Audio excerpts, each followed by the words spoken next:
क्या हाल चाल है भाई? हैं? पढ़ाई वढ़ाई करते हो कि नहीं करते हो? हालचाल तो आपके बहुत बढ़िया ही है, मुझे पता है। ये है राजस्थान की हिस्ट्री जो अब तक हमने पढ़ ली थी, है ना?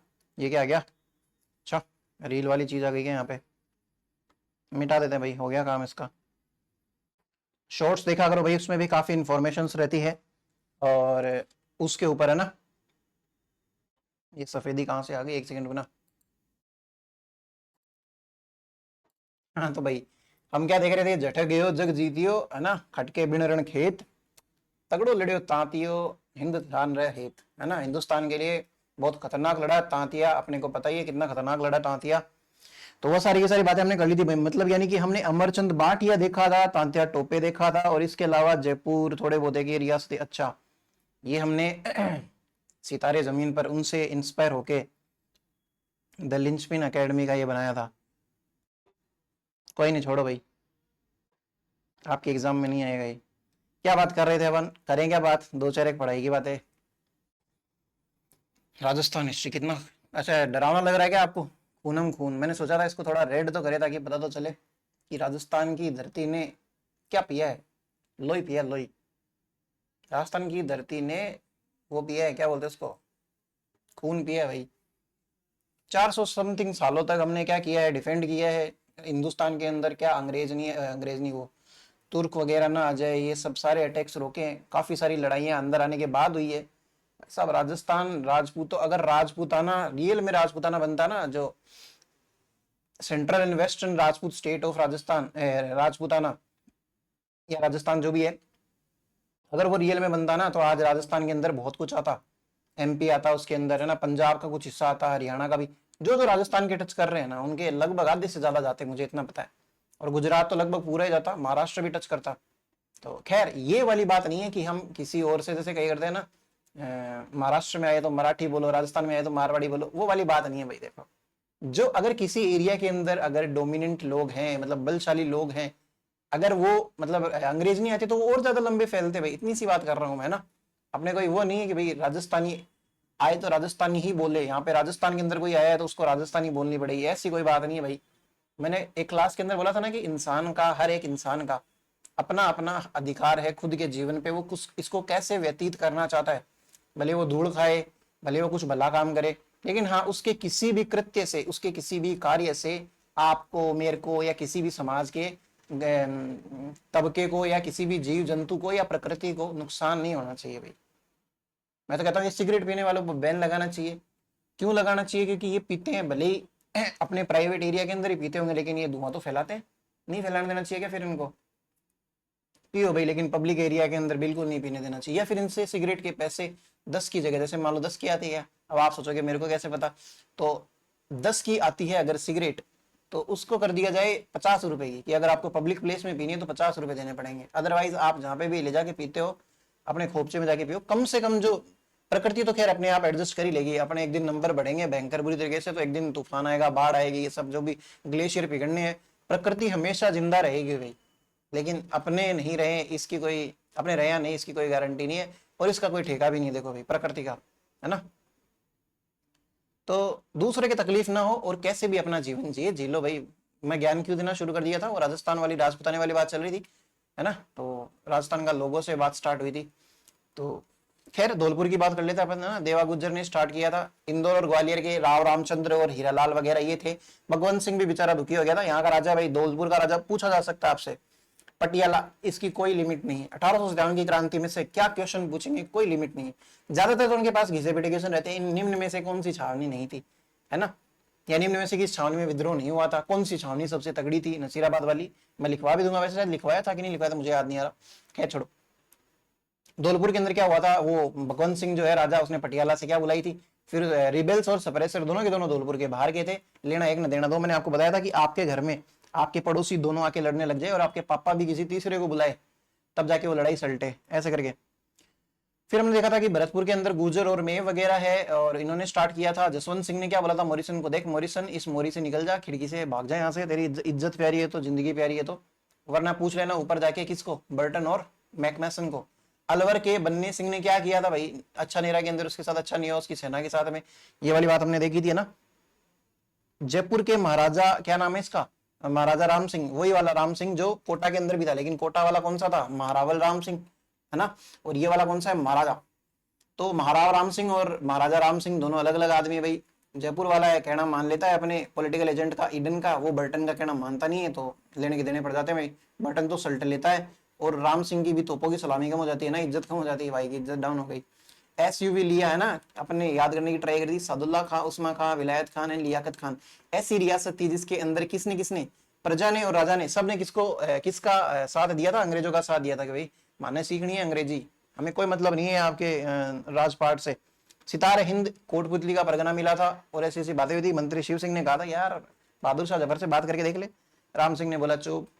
फिर उसके बाद में बीकानेर का क्या था, महाराजा सरदार सिंह ठाला बैठा था एकदम बढ़िया से, बाड़लू नाम की जगह पे जाके सप्रेस करके आ गया वेरी वोल्ट। उसके बाद अमरचंद बांटिया की बात करी थी, बांटिया को जबरदस्ती हमने बीकानेर का बताया था, कैसे हमने फिर बाद में देखा कि झांसी की रानी को पैसे दे रहा था, इसलिए इसको एग्जीक्यूट कर दिया, बेटे को भी मार दिया था। खैर वो तांत्या टोपे भाई खतरनाक, रामचंद्र पांडुरंग तगड़ो लड़ियो तांतियो, तो तांतियो बहुत तगड़ा लड़ा था। 2 बार अगस्त के अंदर, दिसंबर के अंदर ये राजस्थान के अंदर आया था। बैटल ऑफ कुवाड़ा होती है 9 अगस्त 1858 को। ये क्वेश्चन पूछते हैं भाई साहब 1858 में, है ना।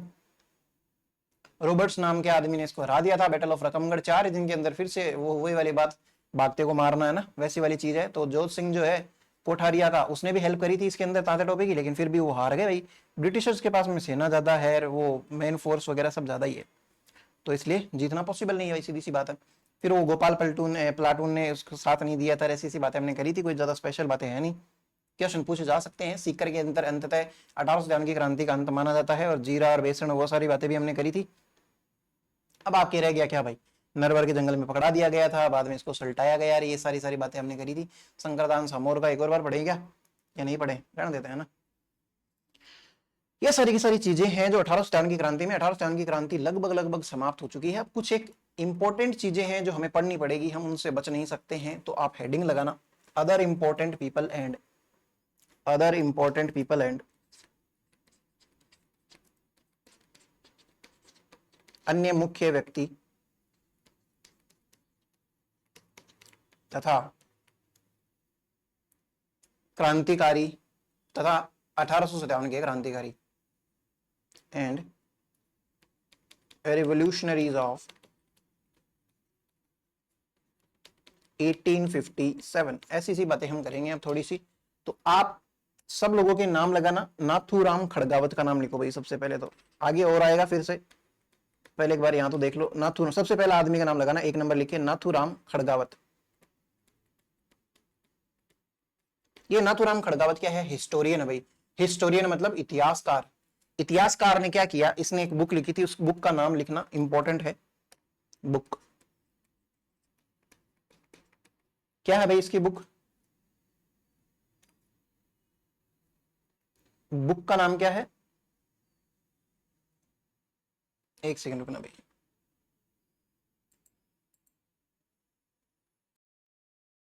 हाँ तो भाई हम क्या देख रहे थे, other important people in and revolutionaries of 1857, है ना। नाथूराम खड़गावत की बात चल रही थी। इसकी एक बुक है Rajasthan roles in, Rajasthan roles इन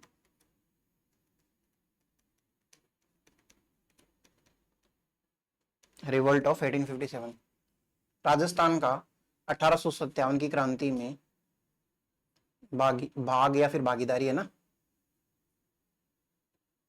तो इस बुक के अंदर इसने ना क्या लिखा कि भाई ये ना 1857 की क्रांति क्या है, एक स्वतंत्रता संग्राम है। तो ऐसे एग्जाम के अंदर आपको पूछा जाएगा कि 1857 की क्रांति एक स्वतंत्रता संग्राम है, ऐसा किसने कहा। उसमें 3 ऑप्शन रहेंगे, इसके अलावा एक नाथूराम खड़गावत रहेगा। तो आपको क्या टिक करना है, क्रांति बराबर क्या है, ये स्वतंत्रता संग्राम, यानी कि स्वतंत्रता चाहिए थी इसलिए संग्राम हुआ था भाई। लिखना, इनके इनके अनुसार, इनकी किताब के अनुसार 1857 की क्रांति एक स्वतंत्रता संग्राम थी। According to him the revolt of 1857 was a freedom struggle, freedom struggle, ठीक है। फिर उसके बाद में सूर्यमल मिशन की बात कर लो भाई।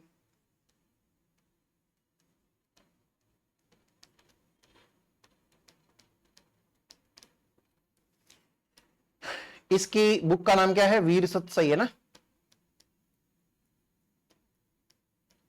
इसके अंदर भाई 288 दोहे हैं किताबों के अनुसार।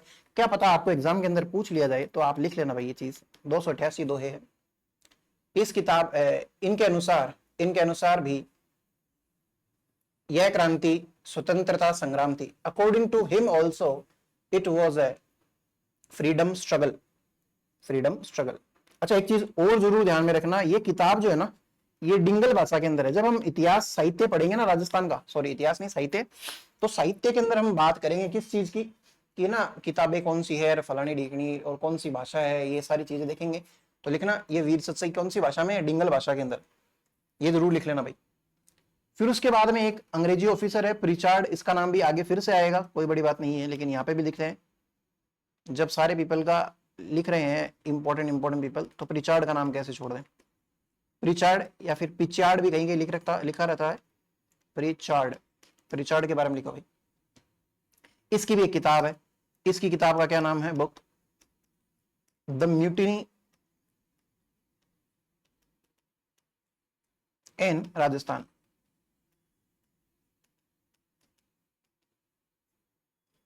हिंदी में भी ये लिखना, the mutiny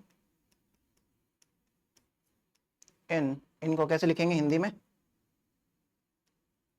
in Rajasthan.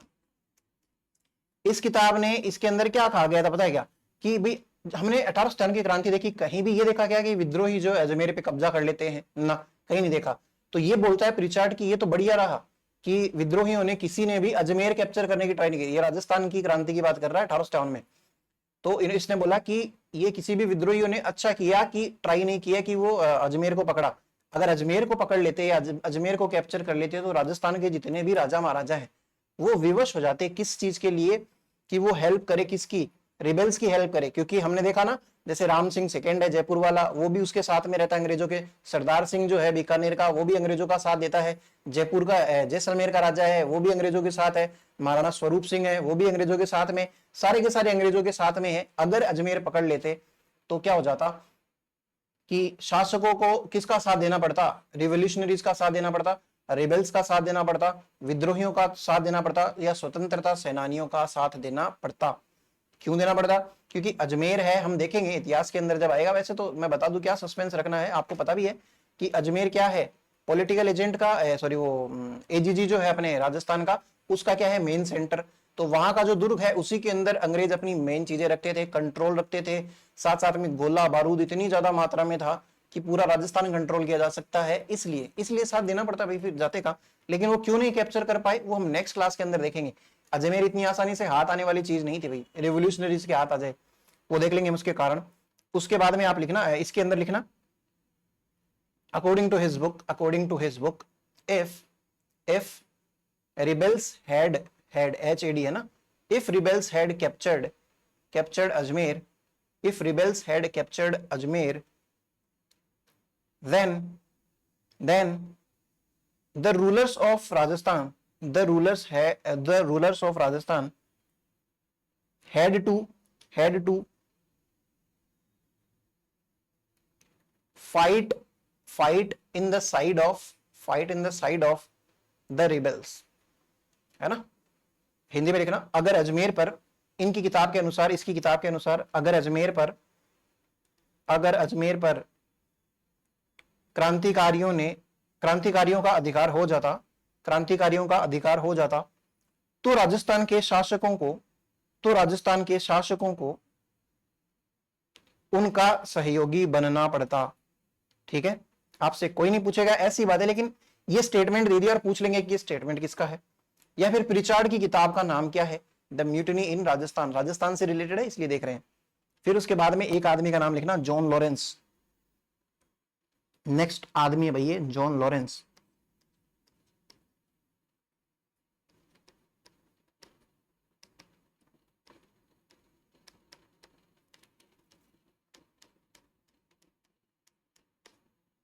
John Lawrence, पता है सिगरेट तो इस दुनिया का सबसे बेवकूफ नशा है, मुझे ऐसे लगता है। रीजन क्या है कि किसी भी प्रकार का स्मोक जो होता है ना, खैर मजाक की बातें सो होती है, किसी भी प्रकार का स्मोक जो होता है वो आपके लंग्स के लिए बहुत ज्यादा बेकार चीज है, क्योंकि लंग्स किस चीज के बने होते हैं, कार्टिलेज के बने हुए थे, मसल्स के नहीं बने हुए थे। कार्टिलेज एक अलग चीज है, अगर अपन साइंस पढ़ रहे थे तो इसके बारे में डिटेल में डिस्कस करते हैं। कार्टिलेज के लंग होने की वजह से लंग्स जो होते हैं वो रिकवर बहुत कम करते हैं, है ना, लंग्स नहीं रिकवर करते हैं। एक्सरसाइज करके आप अपनी मसल्स गेन कर सकते हो, अगर लंग्स डिजनरेट होना स्टार्ट हो गए तो लंग्स के अंदर ऐसे बहुत छोटी छोटी एल्वियोलाइज होती है, इनको क्या बोलते हैं, फुफ्फुस बोलते हैं, पता नहीं क्या बोलते हैं हिंदी वाला तो मुझे अब मैं भूल गया हूं, लेकिन ये ऐसे बहुत सारी होती है एल्वियोलाइज। अब ये एल्वियोलाई ना ऐसी होती है, इसका सरफेस एरिया ज्यादा है, लेकिन है ना होता क्या है, आप अगर सिगरेट पीते हो तो उसकी एल्वियोलाई ऐसी रह जाती है। अब कहाँ तो ये इतनी बड़ी एल्वियोलाई, और कहाँ इसकी वॉल जो है वो डिजनरेट होते होते ऐसे ना छोटी पड़ जाती है एल्वियोलाई, और वो भी एल्वियोलाई भी काम की नहीं है। क्यों? क्योंकि नॉर्मल जो हेल्दी लंग होता है, और ऐसा ज्ञान मैं क्यों ढोल रहा हूं उसका भी रीजन बताता हूं, क्योंकि बहुत से नौजवान लोग होते हैं जो इस चीज का शिकार बन जाते हैं। ये नॉर्मल म्यूकस है भैया ना, ये एंडोथीलियम एपिथीलियम सेल्स बनी रहती है ना, उसके पर नॉर्मल म्यूकस रहता है। ये सारी की सारी सरफेस इंपॉर्टेंट है आपकी बॉडी में ऑक्सीजन आने जाने के लिए, है ना, CO2 बाहर जाने के लिए और ऑक्सीजन अंदर आने के लिए। अगर ये म्यूकस वाली जो लेयर है इसके ऊपर बार बार में आप सिगरेट फूंकोगे और आपके वो क्या जमेगा, वहां पे टार जमेगा, एक प्रकार से धुआं जमेगा, दीवारें भी तो काली होती है धुएं से, तो वैसे ही आपकी बॉडी के अंदर भी ये जो म्यूकस लेयर होती है ये डिजनरेट होती है। सबसे पहले तो ये पतली होनी स्टार्ट होती है। ये म्यूकस लेयर बहुत इंपॉर्टेंट है ताकि आपके लंग्स जो है वो एक्सपांड हो सके, और क्या बोलते हैं उसको, कॉन्स्ट्रिक्ट हो सके और एक्सपांड हो सके ना, आपके फेफड़े जो हैं वो फूल भी सके और सिकुड़ भी सके, दोनों चीजें जरूरी है। अब बहुत पतली सी लेयर रह जाती है, बहुत पतली सी, ये तो खैर फिर भी मोटी हो गई, खैर छोड़ो, मेरा समझाने का मतलब यही है कि आपकी जो जो म्यूकस की लेयर है वो थी वो कम हो जाती है, फिर उसके बाद में आपकी ये जो लंग्स होते हैं वो डैमेज होना स्टार्ट कर जाते हैं और छोटे हो जाते हैं भैया, आपकी फुफ्फुस जो होते हैं, फुफ्फुस भी बोलते हैं जहां तक मुझे याद आ रहा है। और उसके बाद में आपके लंग्स की जो सरफेस एरिया है वो कम होता है, आपको ऑक्सीजन कम मिल पाती है, साथ ही साथ में आपके लंग्स काले पड़ जाते हैं, और जो लंग्स की दीवारें हैं जहां से ऑक्सीजन छलनी चाहिए और CO2 बाहर जानी चाहिए, है ना, CO2 जा रहा है बाहर, ऑक्सीजन आ रहा है अंदर, वहां पे बहुत सारी मोटी लेयर किसकी जम गई, धुएं की, जो कि अब धुआं नहीं है, एक प्रकार का काला सा पदार्थ है, टार जिसको बोलते हैं, ये बहुत ज्यादा जम जाती है, तो अब ऑक्सीजन एक्सचेंज भी बहुत कम होता है, और फेफड़े सिकुड़ते फैलते नहीं, उस वजह से दर्द होता है, साथ ही साथ में कैंसरस इतने ज्यादा कार्सिनोजेंस होते हैं सिगरेट के अंदर। तो सबसे बेकार धुआं, मैं तो कहता हूं जो पैसिव स्मोकिंग करते हैं, मान लेते हैं आप चाय, मैं क्यों इस चीज से एकदम नफरत करता हूं, क्योंकि आप कहीं पे चाय पीने जाते हो, बाहर जाते हो, सिगरेट फूंक रहा होता है कोई, आपके धुआं अंदर जाता है, वो डेफिनेटली आपको नुकसान पहुंचाता है ना, तो उसको बोलते हैं पैसिव स्मोकिंग, यानी कि आप स्मोकिंग नहीं कर रहे हो फिर भी आपके नुकसान। इतने ज्यादा कार्सिनोजेंस होते हैं टोबैको के अंदर, तो वो जाते हैं बॉडी के अंदर अलग अलग जगह पे, DNA में म्यूटेशन करते हैं, कैंसर के रीजंस बनते हैं। लंग कैंसर बहुत बुरी बीमारी भाई, उससे बचना पॉसिबल नहीं है, क्योंकि पता ही नहीं चलता है, आपके दर्द तो होता नहीं है यहाँ पे लंग्स के अंदर, और क्योंकि कार्टिलेज की बनी है वहाँ पे न्यूरॉन्स नहीं होते हैं इतने, लंग्स को काट भी है ना तो दर्द नहीं होता है ना, जहाँ जहाँ पे न्यूरॉन्स होते हैं वहाँ वहाँ दर्द होता है खाली। अब कई ऐसे आ जाएंगे कि हाँ लंग्स में मेरे तो यहाँ पे दर्द हो रहा था, भाई वो दर्द किसी और दूसरी वजह से।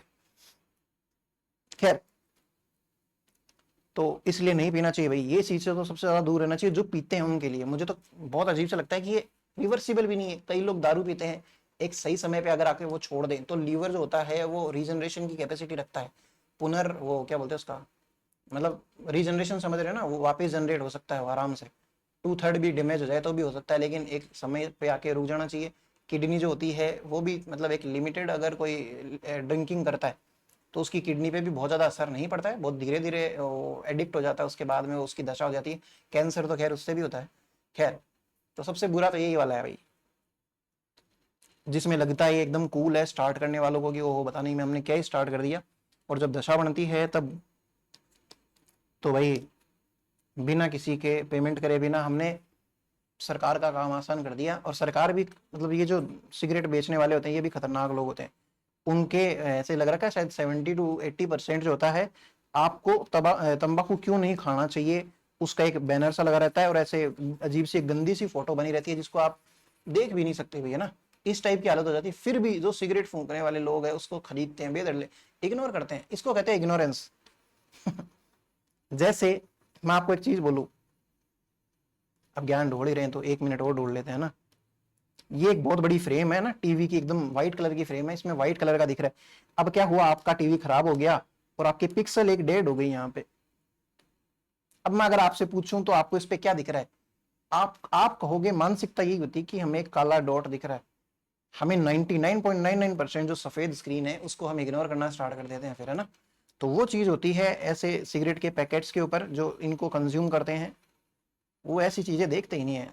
इवन जो ये गुटखा खाते हैं वो तो और ही खतरनाक भाई, मुंह बांसता है सारे दिन, है लाल लाल तो दांत हो जाते हैं ना, पिचकारी मारते फिर तो वो राजस्थान के अंदर सबसे ज्यादा नाग है, और वो जहरीले नहीं है, इसके कारण यही है वो गुटखा खाने वाले नाग है भाई, वो अपना जहर छोड़ते रहते हैं, ऐसे एक उंगली यहाँ पे लगाते हैं और दो धार छोड़ते हैं, ऐसे भी देखे मैंने महारथी। कुछ एक तो होंगे भी भाई इनमें से, है ना। देखो जॉन लॉरेंस नाम का एक अंग्रेजी ऑफिसर है, इसने क्या बोला कि अगर बहादुर शाह जफर है ना, बहादुर शाह जफर जैसे इंसान को अगर लीडर नहीं बनाया होता तो अंग्रेजों को राजस्थान इंडिया छोड़ना पड़ जाना पड़ता। क्यों? क्योंकि भाई बहादुर शाह जफर खुद ही काम का नहीं है, उसको कोई मतलब नहीं, उसको तो जबरदस्ती तो देखो लीडर बनाया, पहली बात तो मेरठ वाले जबरदस्ती वहां गए, ये वो लीडर बना, लीडर बनने के बाद में भी उसने कोई लीड नहीं किया, वो बस हाँ एक तरीके से था ना कि भाई दूल्हे की तरह बैठ गया भाई कि हाँ इधर से, अच्छा अच्छा तुम लोग आए क्या, तुम कहाँ से आए हो, पूछ लेगा, हाँ हम नीमच से आए, हम देवली से आए, हम फलानी जगह से आए, अच्छा आप 2 दिन बाद में रेस्ट कर लो, ये कर लो भाई साहब, लीडर का एक प्रॉपर हम देखेंगे क्रांति क्यों फेल हुई, उसके कारण भी देखेंगे कि लीडर ढंग का नहीं था, बेलखना लीडर था। इसलिए तो जॉन लॉरेंस की बात एकदम सही है, मैं भी एग्री करता हूँ। लिखना, अगर अगर योग्य नेता होता, अगर बहादुर शाह जफर की जगह योग्य नेता होता तो अंग्रेजों को भारत छोड़ना पड़ता। If there was a deserving leader instead of Bahadur Shah Zafar, deserving leader instead of Bahadur Shah Zafar, Britishers would have to leave India. Britishers would have to leave India. ये वाली चीज लिख लो भाई। इसके बाद में ना एक आदमी है राघोदास। अब ये राघोदास क्या है, ये भी खतरनाक चीज है भाई साहब। राघोदास लिखना, नेक्स्ट हेडिंग लिखना राघोदास। इसने क्या किया था, आपने ये देखा था ना, सलुम्बर का केसरी सिंह करके एक सामंत था। भाई सलुम्बर उस टाइम पे पड़ता था मेवाड़ के अंडर में, आज भी मेवाड़ के अंदर ही आता है, और उदयपुर का ये पार्ट था पहले, अब इससे नया जिला बना दिया सलुम्बर। खैर छोड़ो, बात क्या है कि सलुम्बर का जो केसरी सिंह था ना, वो एक सामंत है। अंग्रेजों ने क्या किया था, सामंतों के प्रति कैसी नीति अपनाई थी कि इनकी पावर कम कर दो, तो भाई ये भी पावर कम हो गई थी बेचारे की केसरी सिंह की, लेकिन केसरी सिंह छोटी मोटी चीज नहीं था। केसरी सिंह ने पता क्या बोला था, मेवाड़ के महाराणा को बोला था सीधा कि अगर तूने मेरी सारी की सारी जो शक्तियां हैं उनको छीनने की ट्राई करी, या फिर क्या बोलते उसको, तूने ये सोचा कि मेरे साथ में कोई गलत हरकत करने की कोशिश करे, तो मैं तेरे को चैलेंज करता हूं, 8 दिन के अंदर अंदर तेरे तख्त तो ताज को पलटवा दूंगा, यहाँ पे तेरा विरोधी आदमी बिठा दूंगा इस तख्त पे भाई। और मेवाड़ महाराणा ने भी कोई ऐसे हिम्मत नहीं करी कि केसरी सिंह से कुछ छेड़खानी करी जाए। तो राघोदास ने ऐसे उसकी बढ़ाई के अंदर ऐसे प्रशंसा लिखी कि भाई वो केसरी सिंह को क्या, और इवन जो दूसरे भी रिबेल्स थे, विद्रोही थे, उनको भी एक प्रकार से प्रेरणा स्रोत की तरह काम करी थी भाई। तो लिखना भाई, राघोदास के बारे में क्वेश्चन पूछा जाता है कि किसकी तारीफ करी थी, केसरी सिंह की करी थी ना। लिखना, राघोदास ने सलुम्बर के केसरी सिंह की प्रशंसा में कई कथन लिखे जो कि विद्रोहियों को प्रेरणा देते थे भाई।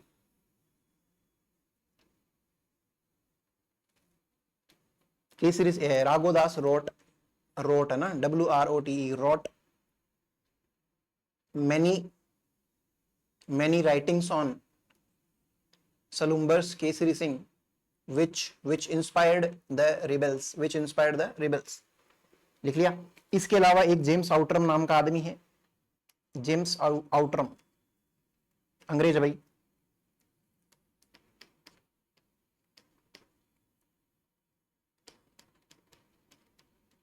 आगे फिर से कल की क्लास में इनका फिर से नाम आएगा, आउटरम,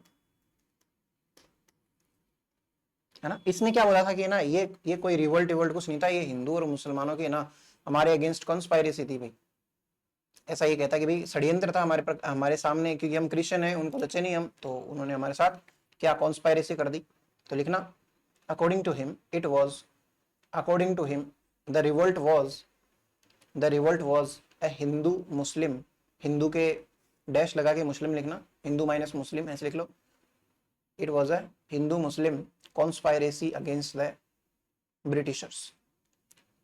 इसके अनुसार क्रांति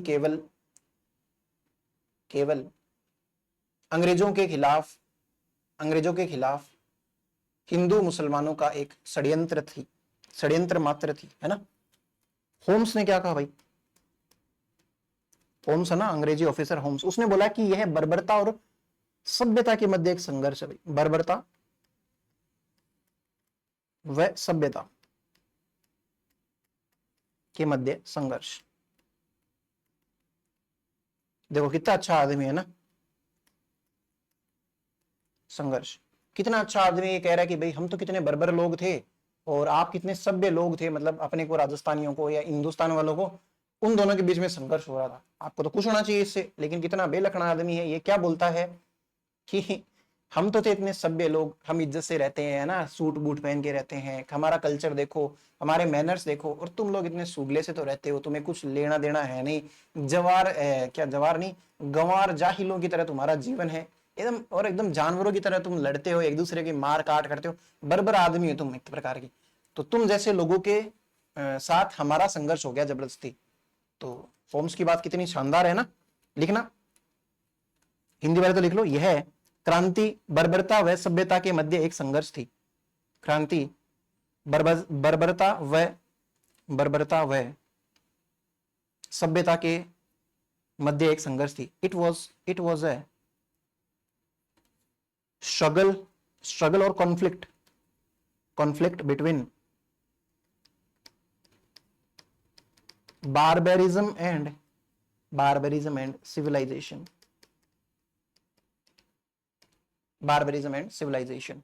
ये बात कहते हैं हमारे। लेकिन देखो अब इनके अंग्रेजी ऑफिसर है एक,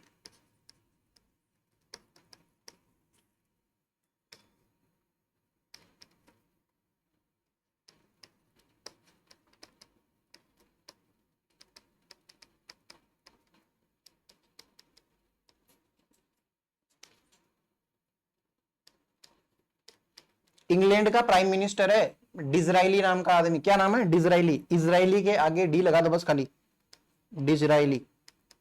ये क्या बोलता है? ये बोलता है कि ये एक राष्ट्रीय आंदोलन था भाई, राष्ट्रीय विद्रोह था ये कोई ऐसे ना बर्बरता सरबरता, ये खुद एक्सेप्ट करा। और उस टाइम का ये 18 सितंबर की क्रांति के आसपास है ना, ये उधर का प्राइम मिनिस्टर था, ये एक्सेप्ट करता भाई ये चीज। तो लिखना इंग्लैंड प्राइम मिनिस्टर डिजराइली, इनके अनुसार यह क्रांति एक राष्ट्रीय विद्रोह थी, यह क्रांति एक राष्ट्रीय विद्रोह थी। It was a national revolt according to him. अब इसके बाद में एक आदमी और लिखो, एक नहीं एक्चुअली दो है ये, एक तो है डूंगजी, एक है जवार जी।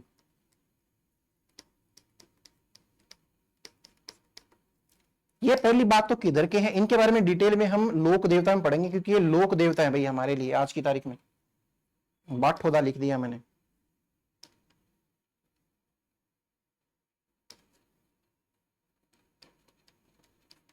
बाठोट और पटोदा के आदमी थे भाई ये दोनों के दोनों, है ना। और ये आज की तारीख में डीडवाना और कुचामन के अंदर आता है, पहले नागौर के अंदर आता था, है ना। बाठोट और पाटोदा के ये लोग हैं। और ये क्या है? ये शेखावाटी ब्रिगेड के अंदर थे भाई। शेखावाटी ब्रिगेड अंग्रेजों की बनाई गई एक सेना थी, शेखावाटी ब्रिगेड, जो झुंझुनू के अंदर लगी हुई थी भाई, झुंझुनू के अंदर डिप्लॉयड कर रखी थी भाई शेखावाटी ब्रिगेड। ये लंबी क्लास लेंगे हम, ताकि आपके ये 18 सितंबर की क्रांति खत्म हो भाई, फालतू में लटकाना नहीं है अपने को कहीं भी। विद्यार्थियों को बहकाए जाए ऐसे कोई भी कार्य हमें नहीं करने हैं, हमें सिर्फ और सिर्फ पढ़ाना है, जितने कम से कम टाइम में हो सके उतना, है ना। इसके अंदर ये दोनों थे भाई, ये एक प्रकार से सैनिक थे एक प्रकार के। इनको अंग्रेजों से बिल्कुल भी वो नहीं था भाई, कोई लगाव नहीं था, उल्टे इनको बेकार और लगते थे। अंग्रेजों की हरकतें जो हमारे साथ में होती थी वो इनको बुरी और लगती थी। इन्होंने क्या किया, छोड़ा भाई, लात मारी इनकी नौकरी के, और ये लूटपाट करते थे। और ये इनके उपनाम मैं बताऊंगा तो आप भी ऐसे बावड़े हो जाओगे। लिखते हैं, चलो पहले उनके उपनाम लिखते हैं। इन दोनों के उपनाम है भाई ये, उपनाम, ये शेखावाटी ब्रिगेड वाली बात मत एक नाम लिखा दूंगा अपने आप ही, पहले उपनाम लिखो आप। शेखावाटी के लोक देवता, ये वाली बात तो मैंने बता दी भाई आपको, शेखावाटी के लोक देवता। ज्यादा डिटेल में हम लोक देवता पढ़ेंगे तब देख लेंगे इनको।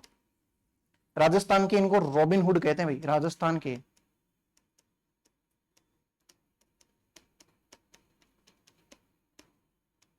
रॉबिन हुड या फिर गरीबों के मसीहा।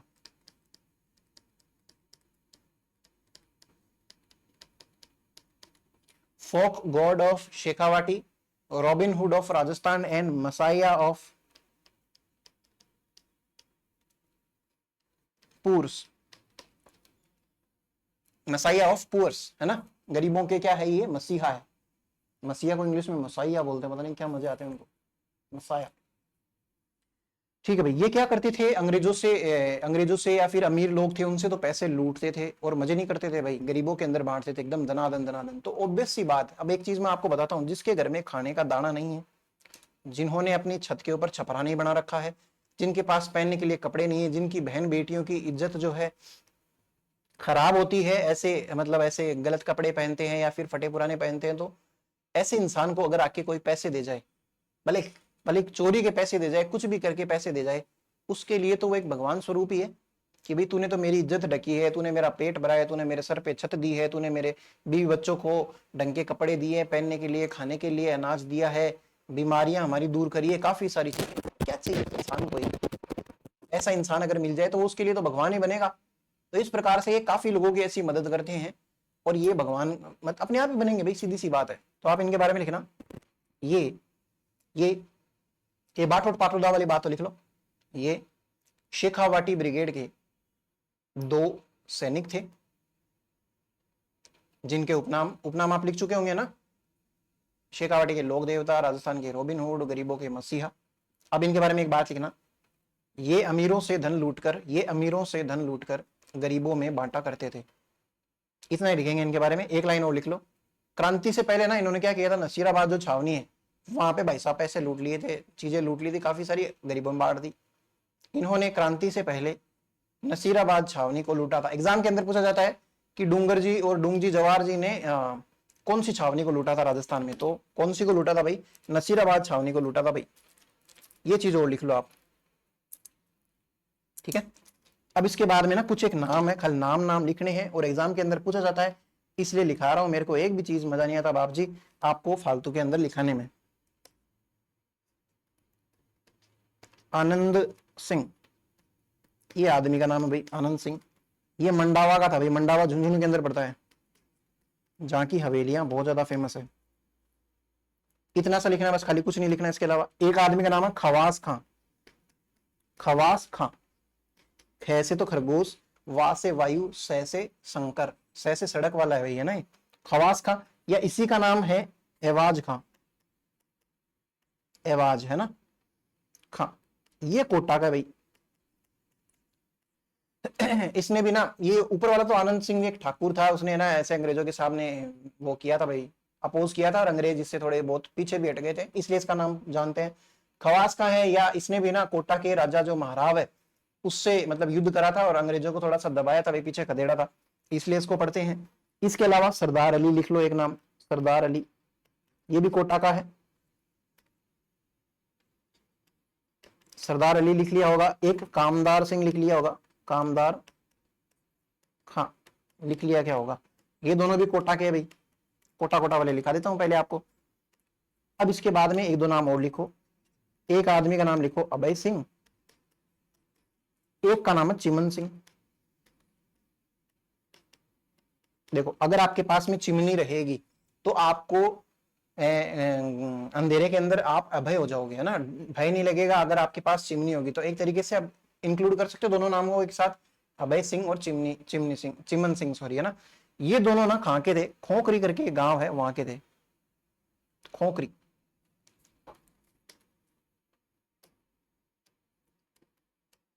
खोखरी कहां पड़ता है, जोधपुर के अंदर। खोखरी के ये भाई थे भाई, ये दोनों के दोनों भाई थे और इनकी अंग्रेजों से ना कॉन्फ्लिक्ट हुआ था और इसके बाद में ना इन्होंने अंग्रेजों को काफी परेशान किया था दोनों भाइयों ने मिलके, और बाद में भाग गए थे, भागते छुपते थे, और अरावली के अंदर इन्होंने एक अड्डा बना लिया था। अड्डा है भाखर ढाणा, है ना, भाखर ढाणा। उस भाखर ढाणा के अंदर ये रहते थे। एक दिन अंग्रेजों को पता चल गया, उन्होंने पीछा किया, पकड़ लिया, और उधर उनकी लड़ाई करते करते मृत्यु हो गई थी। इसलिए ये बहुत ज्यादा इंपॉर्टेंट है और इनके ऊपर क्वेश्चन भी पूछा गया है। अभय सिंह और चिमन सिंह कहां से थे, ये क्वेश्चन पूछा गया था अभी 2024 की एग्जाम के अंदर पूछा था। खोखरी गांव से है भाई, है ना, जोधपुर के अंदर पड़ता है, लिखना। अभय सिंह चिमन सिंह लिखने के बाद में ये खोखरी जोधपुर के हैं, ये खोखरी जोधपुर के थे या हैं, तथा भाखर ढाणा में इनकी मृत्यु हो गई थी, तथा भाखर ढाणा में अंग्रेजों से लड़ते समय इनकी मृत्यु हो गई थी। लिख लिया, चलो भाई। इसके बाद में हम, अच्छा इंग्लिश में नहीं लिखा है ना, they belong to Khokhri village, भाई थे भाई दोनों ना, and at a place named Bhakar Dhana, at a place named Bhakar Dhana, they died in a conflict with the Britishers, they died in a conflict with the Britishers। इसके बाद में एक और इंपॉर्टेंट नाम लिखना, भैरों सिंह जोधा। क्या नाम लिखा मैंने, भैरों सिंह जोधा। ये किधर का है भाई साहब, ये जोधपुर का है।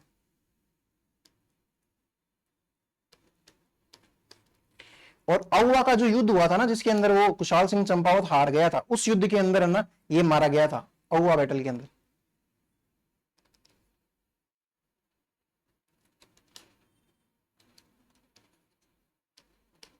he died in the battle of अहुआ, अहुआ के युद्ध में मारा गया था, अंग्रेजों के खिलाफ लड़ता हुआ मारा गया था भाई। यानी कि किसका साथ दिया होगा, कुशाल सिंह चंपावत का दिया होगा। अब एक आदमी और है गोजन सिंह, ये भी जोधपुर का है।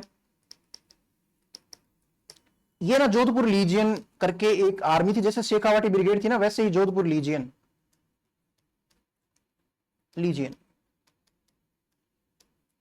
लिखना चाहो तो लिख लो। वैसे जोधपुर का तो आप दिमाग लगा भी सकते हो, जोधपुर लीजियन से ही होगा, है ना। ये जोधपुर लीजियन का आदमी था, ये भी विद्रोह कर जाता है बाद के अंदर ना, ये माउंट आबू के ऊपर कब्जा कर लेता है। माउंट आबू जहां पे हमने देखा था ना कि अजमेर और माउंट आबू, वहां पे 6-6 महीने का एग्रीमेंट हुआ था, वो चीज वाली बात है। तो वहां माउंट आबू पे अंग्रेजों के अड्डे के ऊपर क्या कर लेता है, कब्जा कर लेता है। तो लिखना इसके बारे में लिखना, ही कैप्चर्ड माउंट आबू वंस, ही कैप्चर्ड माउंट आबू वंस, है ना। उसके बाद में अंग्रेजों ने इससे जीत लिया था। ऑब्वियस सी बात है, मत लिखो ऐसी बातें, ताकि अपनी भी इनकी रिस्पेक्ट रह जाए। इसके अलावा हाँ, तात्या टोपे की तो बहुत रिस्पेक्ट करी थी। मामू भांजे करके दो आदमी थे, इनका नाम तो नहीं उजागर होता है।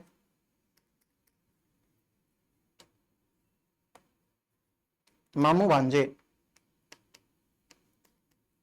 भाई, मामा था एक भांजा था, ये दोनों के दोनों क्या कर लेते हैं। देखिए कैसे, इससे एक चीज पता चलती है, आगे हम देखेंगे कि जो क्रांति है वो एक प्रकार का क्या है, सैनिक विद्रोह है या समाज सुधारक विद्रोह था, क्या था, वगैरह वगैरह। ऐसी चीजों में हम उसके अंदर तर्क वितर्क कर सकते हैं। अगर आपकी कोई आरएस की एग्जाम हो, कोई रिटर्न एग्जाम हो, उसके अंदर आपको लिखना हो कि 1857 की क्रांति के प्रकृति लिखो भाई, तो उसकी प्रकृति कैसी थी, उसके अंदर हम लिख सकते हैं। अभी आगे देखेंगे तब आ जाएगा, और डिटेल में लिखना मामू भांजे की मजार, पूरा लिखना, मामू भांजे की मजार। भाई ये मारे गए थे ना, और झालावाड़ से थे, तो झालावाड़ के अंदर इनकी मजार बना दी, इनकी रिस्पेक्ट के लिए झालावाड़। ऐसे कैसे लिख लो, ज्यादा बातें नहीं लिखनी। एक नाम और लिखो, हेमू कालानी। ये स्वतंत्रता संग्राम के अंदर सबसे यंगेस्ट आदमी था, सरदार सर चूरू का है, जो मारा गया था ना। ऐसे तो हमने देखा था कि आजमाइश जो है मोहम्मद मुजिब की, उसने क्या बोला था, महिलाओं तथा बच्चों ने भी पार्टिसिपेट किया था। ये हेमू कालानी जो है सरदार शहर का है, चूरू से, ये मारा जाता है भाई युद्ध के अंदर, ये 1857 की क्रांति के अंदर, तो इसका नाम भी प्रचलित हो गया। लिखना इसके बारे में, 1857 की क्रांति का सबसे सबसे युवा शहीद, the youngest मार्टेयर,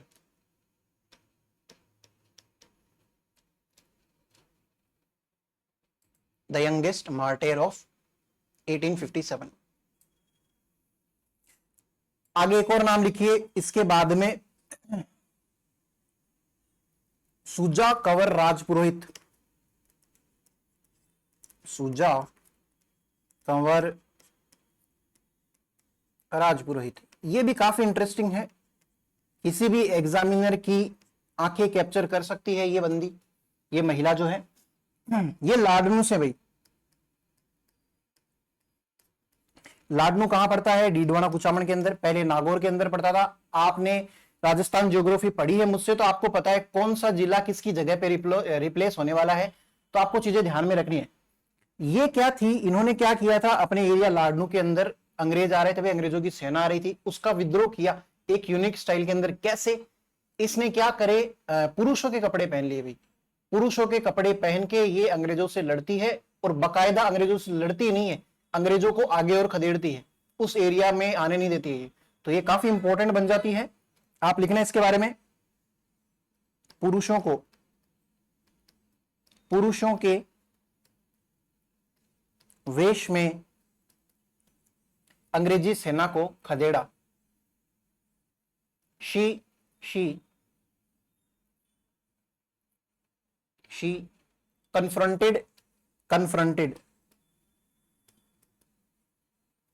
confronted with the British Army in as a disguise, ऐसे लिखना, as a disguise to be a man, है ना।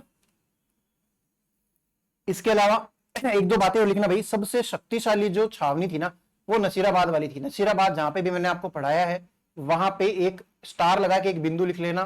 राजस्थान की सबसे शक्तिशाली छावनी नसीराबाद वाली, the most powerful cantonment of Rajasthan, the most powerful cantonment of Rajasthan.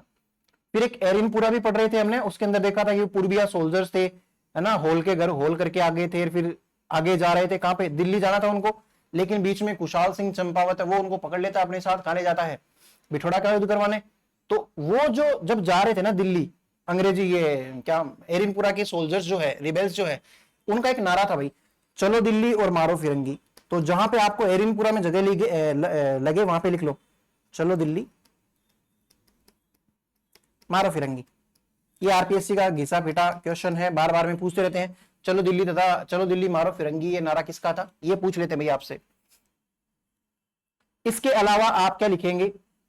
कुछ एक आर्मीज थी जो अंग्रेजों ने लगाई थी, वैसे हम इनको पढ़ते तो कारणों के अंदर है। हमने देखा था ना कि अलग अलग कारण थे जिसकी वजह से रिवोल्ट हुआ था, political reason, religious reason, socio religious reason, है ना। और वो सैन्य कारण कौन से थे, सैलरी एंड पोस्ट के रिलेटेड जो भी कारण थे वो सारे के सारे। तो आप एक बार के लिए कुछ एक आर्मी थी जो अंग्रेजों ने लगाई थी अलग अलग टाइम पे, वो लिखना। मैं बताता हूं फिर आपको ये क्यों इंपॉर्टेंट है। आर्मी ऐसे करके लिखना। एक आर्मी का नाम क्या है, अपन सीक्वेंस में लिख लेंगे। पहली थी अजमेर मेरवाड़ा। अंग्रेज जैसे ही अजमेर पे रूल करने के लिए आए थे, उन्होंने एक सेना बनाई अजमेर मेरवाड़ा नाम से, अजमेर मेरवाड़ा, और इसको ब्यावर के अंदर डिप्लॉयड किया था भाई। ब्यावर स्थान लिख लो, प्लेस लिख लो, कहां पे डिप्लॉय किया था, ब्यावर के अंदर।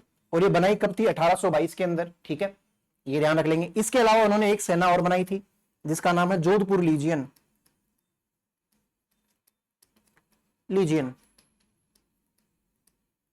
ये जोधपुर लीजियन जो थी, इन्होंने कहां डिप्लॉय करी? एरिनपुरा के अंदर।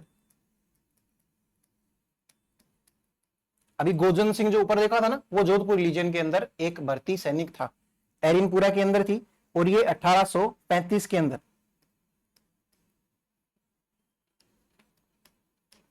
फिर इसके बाद में एक थी शेखावाटी ब्रिगेड, ऊपर हमने नाम भी देखा था भाई, शेखावाटी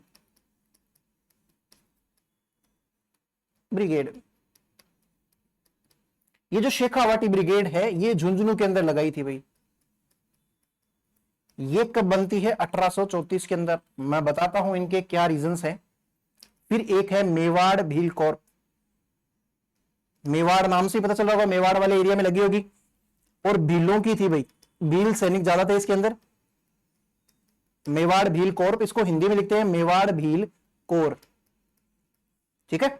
ये थी खेरवाड़ा के अंदर। खेरवाड़ा के अंदर, खेरवाड़ा छावनी भी आपको पता ही है, ये 1841 के अंदर। इसके अलावा एक कोटा कंटिंजेंट और है,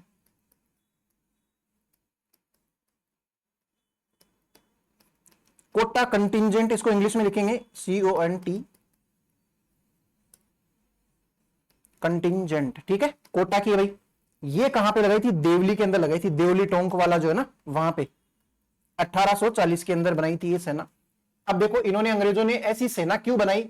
उनको ये शक तो हो गया था भाई कि ये कभी भी हमारे ऊपर हमला कर सकते हैं, विद्रोह कर सकते हैं। तो राजस्थान के अंदर जितनी ज्यादा अपनी सेनाएं होंगी, ये किसी राजा के अंडर में नहीं आती थी। अंग्रेजों ने राजाओं से क्या संधियां करी थी 1818 के अंदर कि आप हमें आपके बाह्य मामलों के अंदर हस्तक्षेप करने दो, हम यहाँ पे आपकी क्या करेंगे? सुरक्षा करेंगे बाह्य हमलों से। सेना किसकी होगी? हमारी होगी। अंग्रेजों ने सिर्फ इतना बोला कि सेना हमारी होगी, उन्होंने ये नहीं बताया था कि सैनिक किसके होंगे। सैनिक तो आप वाले लेंगे हम, उनको सैलरी भी हम देंगे। क्या जरूरत थी अंग्रेजों की? ये चीज मैं पहले बताई थी आपको, अंग्रेजों की जरूरत ही नहीं थी भाई। ये चीज तो मैं भी कर सकता हूं, मान लो मैं राजा हूं, मैं इतना सा काम नहीं कर सकता क्या कि मैं सैनिक लगाऊं और सैनिकों को मैं ही तनख्वाह दे दूं, वो मेरी प्रोटेक्शन कर दे? आर्मी ही तो बढ़ानी थी। लेकिन अंग्रेजों के दिमाग अलग अलग थे भाई। उन्होंने कहा था कि हम बिजनेस करने के लिए आए हैं, हम सिर्फ आपके बाह्य मामलों में और आपको ना ये मराठों से बचा लेंगे, ये सब ऐसे बहाने थे बस, और कुछ नहीं। तो ये सारी की सारी सेना क्या है? ये एकदम टोटल अंग्रेजों के कंट्रोल के अंदर है। और ऐसी सेना के खर्चे भी वो राजाओं से लेते थे, और राजा फिर ये सारे के सारे पैसे किससे उठाते थे? जनता से। ऑब्वियस सी बात है कि जनता का ही अल्टीमेटली नुकसान था। तो जनता का नुकसान था, तो ये भी एक रीजन था कि भाई ऐसी आर्मीज की वजह से हमने विद्रोह किया। और इस आर्मी के अंदर शामिल कौन है? हमारे वाले लोग हैं। तो कुछ एक तो विद्रोह कर जाते हैं, लेकिन ज्यादातर ये वाली सारी की सारी आर्मीज किसकी हेल्प करेगी? अंग्रेजों की हेल्प करेगी। हम आगे देखेंगे ये सारी चीजें, आप एक बार के लिए लिख लो ये।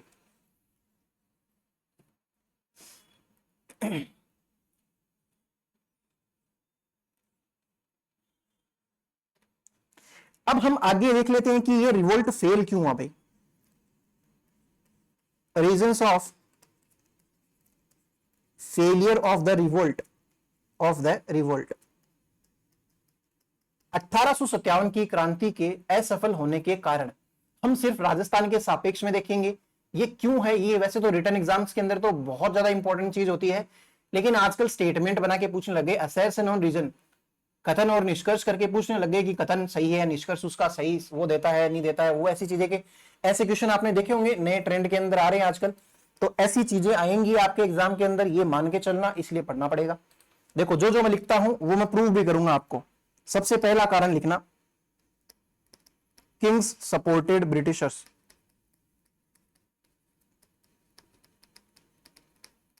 भाई 1818 की संधियां जो अंग्रेजों की हुई थी, किससे? राजाओं से हुई थी।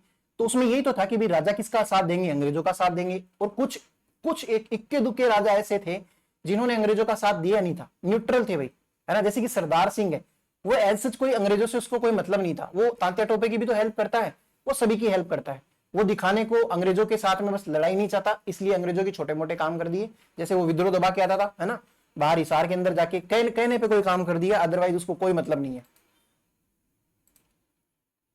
कोटा का महाराव राम सिंह सेकंड, देखने को लगता है कि वो अंग्रेजों की साइड था, बट बिल्कुल भी उसने कुछ मतलब उसको कोई मतलब नहीं था। वो कहीं ना कहीं उसका एक ना मोरल सपोर्ट था विद्रोहियों के साथ में, तभी तो उसको नजरबंद किया, वरना उस राजा की हस्ती भी तो कर सकते थे भाई। किसी भी जगह हमने ये नहीं देखा कि राजा को नजरबंद कर दिया या राजा को मार दिया, राजा को कैप्चर कर लिया। राजा तक पहुंच ही नहीं पाते थे विद्रोही, तो उसको नजरबंद कैसे कर लिया? क्या कोटा इतनी छोटी रियासत है या कोटा इतनी बेवकूफ रियासत है जहां के सैनिक कुछ काम के ही नहीं है कि राजा के गले पे हाथ पहुंच गया विद्रोहियों का? तो कहीं ना कहीं कुछ एक इक्के दुक्के राजा थे जो कहीं ना कहीं जनता का सपोर्ट करते थे, विद्रोहियों का सपोर्ट करते थे। बाकी सारे के सारे राजाओं ने किसका सपोर्ट किया? ब्रिटिशर्स का सपोर्ट किया। तो मजाल है क्रांति सफल हो जाए, है ना। कोटा के ये जयपुर वाला राम सिंह सेकंड तो ईडन के बोलने से इतना तैयार हो गया कि वो एसयूवी को लेके आ गया, पकड़ लिया सादुल्ला खान, उस्मान खान, विलायत खान, इन सबको, लियाकत खान, इन सबको पकड़ लिया। जैसलमेर वाला तैयार बैठा है। अब ये चीज में बीकानेर वाले का नाम भी ले सकते हैं कि सरदार सिंह जो है बाहर जाके विद्रोह दबा के आ रहा है, विनय सिंह वहां से सेना भेज रहा है ना, स्वरूप सिंह जो है शावर्स को बोल के नीमच वालों को बचा रहा है, ये सारी चीजें कर रहा है वगैरह वगैरह। तो अगर इतना साथ दोगे तो हारेंगे ही। इंग्लिश वाले लिख चुके हैं Kings supported the Britishers, Hindi में लिखना राजाओं ने अंग्रेजी सेना का, अंग्रेजों का साथ दिया था, राजाओं ने अंग्रेजों का साथ दिया था।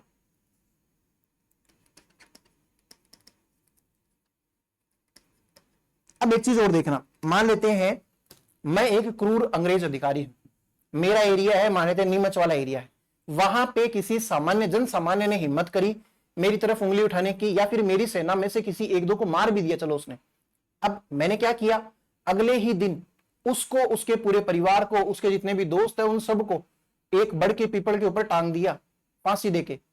तो इस तरीके से, या फिर किसी को तोप के सामने खड़ा कर दिया।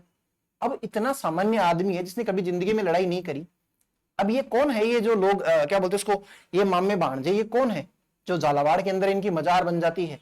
ये कौन से कोई एकदम परफेक्ट लड़ाइयों के अंदर, कुछ एक चलो सेना के अंदर भर्ती थे, लेकिन जो सेना के अंदर नहीं भर्ती, ताराचंद पटेल जो है वो बेचारा क्या है? ऐसे लोग जन सामान्य पहले ही हिम्मत नहीं कर पाते हैं, और ऐसे इस गंदे तरीके से अगर तोप के सामने खड़ा कर दिया जाए। अमरचंद भाटिया है, चलो वो बन गया राजस्थान का भामाशाह बन गया, दूसरा उसके बेटे को उसकी नजर के सामने, मैं तो कहता हूं अगर अमरचंद भाटिया को जिंदा छोड़ देते ना तो वो आदमी ऐसे ही मर जाता कि उसके बेटे को, 8 वर्ष के बेटे को तोप के सामने खड़ा कर दिया था। इतना गंदे तरीके से अगर आप रिवोल्ट दबाओगे तो कोई क्यों हिम्मत करेगा रिवोल्ट करने की? जन सामान्य तो हिम्मत कर नहीं पाएगा, और ज्यादा लोग नहीं जुट पाएंगे, और रिवोल्ट क्या होगा? फेल होगा। तो सीधी सी बात है, लिखना इंग्लिश में, Britishers suppressed the, Britishers brutally suppressed the revolt, so the normal people could not dare to join the revolt। अंग्रेजी अधिकारी या ब्रिटिशर्स विद्रोह को घिनौने तरीके से दबाते थे, विद्रोह को घिनौने तरीके से दबाते थे, जिससे जन सामान्य विद्रोह में भागीदारी देने से कतराता था, जिससे जन सामान्य विद्रोह में भागीदारी देने से कतराता था। अब एक तीसरा रीजन और देखेंगे कि रिबेल्स ने किसको कैप्चर नहीं किया? अजमेर को कैप्चर नहीं किया।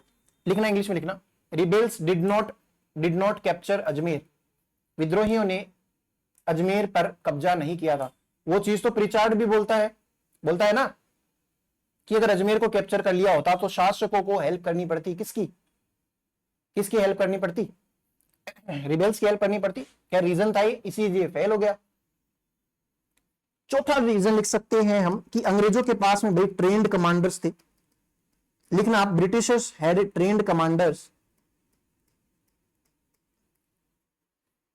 Commanders and modern weapons. अंग्रेजों के पास आधुनिक हथियार थे तथा कुशल सेनापति थे। अब सीधी सी बात है, अंग्रेज अपने वाले तो नॉर्मल लोग हैं, छोटे मोटे सैनिक हैं जिन्होंने विद्रोह किया है, लेकिन अंग्रेजों के पास तो भाई साहब एकदम ट्रेंड, वेल ट्रेंड सेनापति है।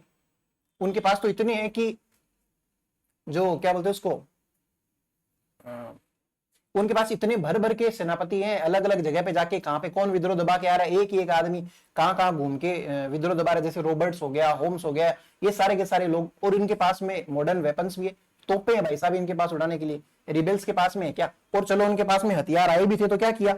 दिल्ली के ऊपर जहां पे अंग्रेजों का अड्डा था वहां पे रिबेल्स ने क्या कर लिया था? कैप्चर कर लिया था उसको। उसके अंदर बढ़िया बारूद थे, गोले बारूद, ये सारी की सारी चीजें थी। उनमें से किसी एक दो नौसिखिए मेरे जैसे लोग थे, उन्होंने बोल दिया अंग्रेजों की कोई भी चीज नहीं चाहिए, अंग्रेजों का विद्रोह करेंगे, अंग्रेजों को बाहर निकाल देंगे, इनकी सारी की सारी चीजों के वास्ते लगा दो। तो मेरे जैसे ने कह दिया कि भाई जाके ना इन गोले बारूद को भी उड़ा दो, ये भी तो अंग्रेजों के हैं, उड़ा दिए। अब उसके बाद में किसी ने पूछा होगा, किसी समझदार इंसान ने, आप जैसे लोग ने, कि भाई विद्रोह करना है, फलानी जगह चलना है, तो बढ़िया से बंदूक के तान लो। वो अभी उधर दिल्ली के अंदर अपन ने लूटा था, पूरा का पूरा गोदाम, उसके अंदर गोला बारूद है, गोला बारूद तो फूंक दिया, है ही नहीं। ऐसी ऐसी हरकतें होती थी। तो मॉडर्न वेपन आए तो भी काम में नहीं ले सके, चलाने नहीं आते थे लोगों को, और हाथ आए तो वैसे जड़ा दिए। तो ऐसी चीजें थी। लिखना, लिख चुके हैं ना शायद आप, हिंदी में भी इंग्लिश में भी, है ना, आधुनिक हथियार वगैरह ये सारी चीज लिख चुके आप। फिर एक पांचवा रीजन लिख सकते हैं कि जो भी विद्रोह हुआ था वो अलग अलग टाइम पे हो रहा था। जैसे मेरठ की बात करूं तो मेरठ में 10 मई को हो रहा है, राजस्थान के अंदर 19 मई को हो रहा है। राजस्थान के अंदर सभी जगह पे नहीं, नसीराबाद के अंदर कब हो रहा है ना, वो जो नीमच है उसके अंदर जून के अंदर हो रहा है, उधर 21 अगस्त को हो रहा है, कहीं 15 अक्टूबर को हो रहा है। अलग ये क्या तरीका है भाई? दिवाली मनानी है तो एक ही दिन को तो मनाओगे ना, तभी तो ऐसे होगा कि पूरा हिंदुस्तान है जगमगाया, सैटेलाइट से जो आता है सीन। लेकिन आप विद्रोह कैसे दबाते हो? कोई अपनी मर्जी से कब जा रहा है, कोई अपनी मर्जी से कब जा रहा है। अगर आपकी एग्जाम 5 अक्टूबर को हो तो आपको सारों को 5 अक्टूबर ही पहुंचना चाहिए ना। अलग अलग टाइम पे पहुंचोगे तो वो काम बिगड़ेगा नहीं क्या?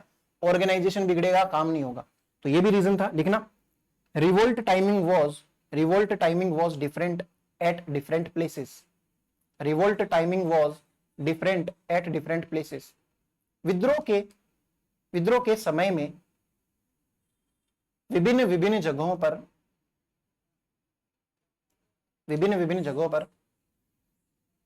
अंतर होना क्रांति के असफल होने का एक मुख्य कारण है भाई। क्रांति के असफल होने का एक मुख्य कारण है।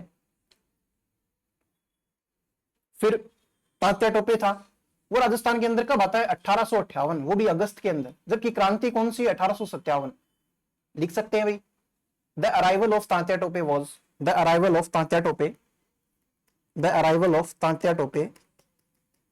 Was very late in Rajasthan. Tatya Tope का राजस्थान में आगमन काफी लेट हुआ था, या काफी देर से, काफी बाद हुआ था, क्रांति के काफी बाद हुआ था। ठीक है। अब एक चीज और, जो बहादुर शाह जफर है या नाना साहब पेशवा जो है, ये क्रांति के जो लीडर बन के बैठे हैं, इन्होंने राजस्थान वाले की तरफ तो ध्यान ही नहीं दिया। नीमच से कोई आ रहा है तो कौन आए? हाँ, राजस्थान से। अच्छा, उनके क्या क्या क्या क्या कीड़ा हो गया? कोई मतलब नहीं, उनको बोल दो हाँ ठीक है ज्वाइन कर लो। ये कॉन्टेक्ट ही नहीं कर रहे हैं। हमारे वाले बात करने की ट्राई करते हैं तो साथ देने की कोई मर्जी नहीं है। हम बोल रहे हैं, जा जाके मेरे जैसे लोग जा रहे हैं वहां पे, बोल रहे हैं कि बहादुर शाह जी, राजस्थान के अंदर भी अंग्रेज है, उनको सल्टाना है, प्लीज थोड़ी सी आर्मी भेज दो, मदद चाहिए। ध्यान ही नहीं दे रहे, बात ही नहीं कर रहे। राजस्थान के राजाओं से अगर कांटेक्ट करता बहादुर शाह जफर कि भाई तुझे हमारा साथ देना है, हम ऐसे ऐसे करके मिलके सल्टा लेंगे चीज, तभी तो वो बोलता है कि एक ढंग का लीडर होता तो भाई साहब ये क्रांति हो जाती, अंग्रेजों को यहां से जाना पड़ता। ढंग का लीडर ही नहीं था, क्या करे कोई? तो लिखना, बहादुर शाह जफर व पेशवा नाना साहब, बहादुर शाह जफर तथा पेशवा नाना साहब ने राजस्थान के विद्रोहियों से कोई भी समन्वय नहीं साधा था। कोई भी समन्वय नहीं साधा था।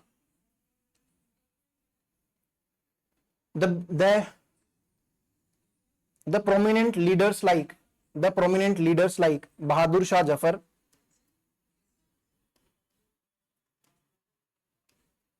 and Nana Sahib did not try to contact the rebels of Rajasthan, did not make any contacts with the rebels of Rajasthan। कितनी गलत बात है भाई। ओवरऑल अब मैं ये चीज कह सकता हूं क्या कि इस क्रांति के ऑर्गेनाइजेशन में बहुत कमी थी। ऑर्गेनाइजेशन मतलब संगठन, कोई संगठन नहीं है। संगठन में क्या होती है? शक्ति होती है। लेकिन अपने वाले अगर ये चीज का फायदा उठा लेंगे तो अंग्रेजों को खदेड़ नहीं देते क्या?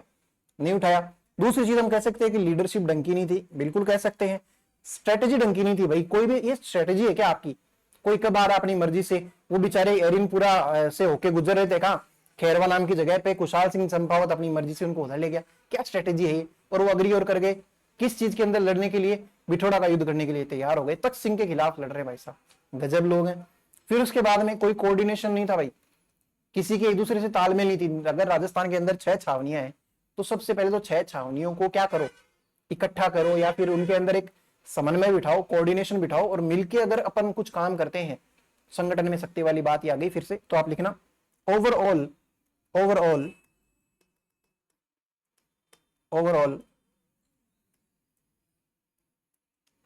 we can say that the organization, leadership, strategy and coordination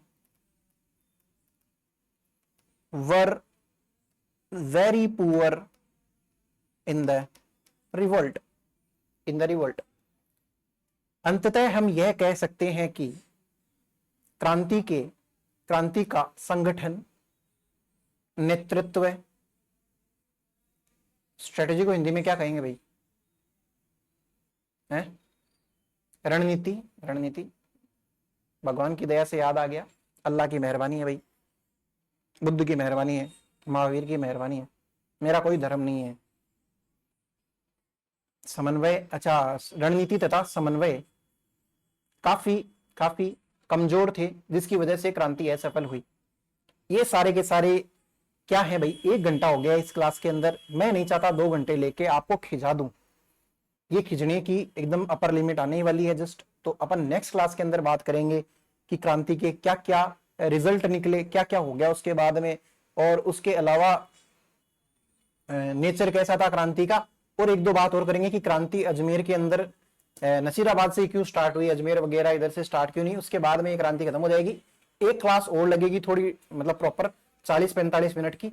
उसके बाद हम किसानों के आंदोलन स्टार्ट करेंगे। मजा आ जाएगा आप लोगों को पढ़ते हुए।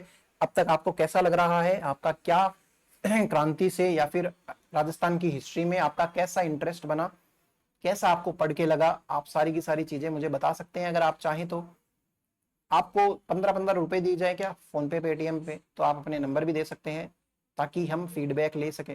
फीडबैक फॉर्म मैं दूंगा, आप भरोगे हो नहीं कोई सही, तो 15 रुपए में आप तैयार हो क्या, या लास्ट 17, 2 रुपए और बढ़ा देते हैं। नहीं भाई, आप एकदम अनमोल हो हमारे लिए, इस चैनल के लिए। बढ़िया से आप पढ़िए, आप मेहनत करिए, आप सफल होए जो भी आप तैयारी कर रहे हैं उसके अंदर, है ना। मेरा तो यही है, और जितने भी लोग देख रहे हैं उन लोगों के तो डेफिनेटली फायदा होगा। मेरी तो यही आशा थी कि जितने ज्यादा से ज्यादा लोग देख पाए, क्योंकि एग्जाम का मेला है। एग्जाम सभी भर भर के आई है, कुछ एक हो भी चुकी है, कुछ एक होने वाली है। पटवारी, ग्राम सेवक, assistant professor, first grade, second grade फिर से अनाउंस हो गई।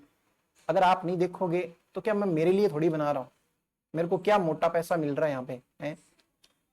मैं अपने धंधे लगू ना, इससे अच्छा तो कोई ढंग का काम करूँ तो मेरे को भी 2 पैसे मिले। वो चीज तो है नहीं। मैं यहाँ पे बैठा हूँ आपके सामने, आप ही का फायदा है भाई, है ना। तो पढ़ो और बढ़िया से पास हो जाओ, और मेरे को बस बता देना कि पास हो गए। बाकी ये फीडबैक छोड़ो, आप बताओगे तो हो नहीं कुछ। मिलते हैं नेक्स्ट क्लास के अंदर, तब तक के लिए धन्यवाद बहुत बहुत आपका।